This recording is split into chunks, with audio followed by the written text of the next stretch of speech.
Hi everyone, welcome to our PTE Plus online lessons. The topic of today's lecture is going to be the scoring criteria analysis for highly incorrect words. As we mentioned before, this is kind of an important question, even though it's kind of easier than the other ones, and the scoring is only 8%. It is still considered one of the important questions in the listening section. Now, the question prompt is going to be 30 to 60 seconds, and then you have about 5 seconds, I'll say. The maximum time you should spend on this question after the recording finishes is about 10 seconds, right? Ideally, you should be finishing within 5 seconds after the audio. Now, let's have a look at the scoring criteria. As we can see here, we actually have a penalty rule over here. So we'll get 1 mark for each correct word selected, and we get 1 mark deducted for incorrect word selected. So this is testing our listening and reading abilities at the same time, right? So what this tells us is that we should only choose the answers we're confident with.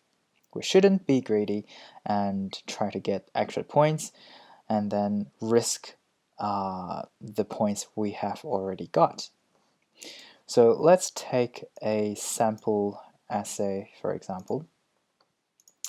So all the red words are the incorrect ones, and the yellow means that it is highlighted, right? So we have 5 answers here, and we missed 1 correct answer and we selected 1 incorrect answer. So what would the total marks be?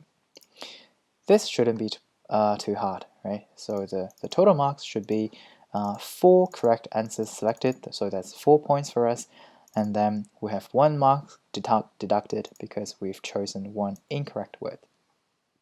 So that would be 3 marks in total. Now, depending on your targeted score, you should be aiming at different accuracy. So for 50 overall students, you should be getting at least 3 out of 5.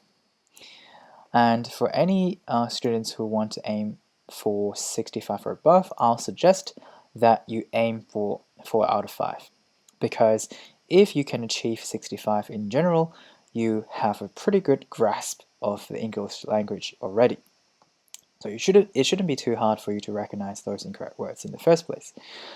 The maximum accuracy you should be getting is 3 out of 5.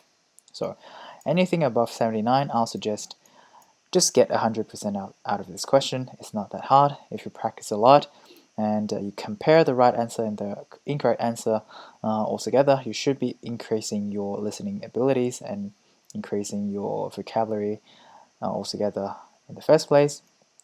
It just shouldn't be too hard for you to master this question if you are aiming for 65 or above. Okay, but the bottom line are here. Now, let's have a look at some important information we should know. Now, for this question type, we should know the common types of incorrect words, so which we will introduce in the next lesson. And then we don't want to be focusing on one word specifically for too long because the audio is going to be very, very fast. And if we lag behind, it is very unlikely that we'll find where the audio went in a short amount of time. So it's very likely for us to miss 1 or 2 words entirely, right? And also, by comparing the correct and incorrect answer, that is the pair of words that they switched in between, right? So comparing them actually increases our phonics skills. So that is the ability to pronounce the word just by reading it.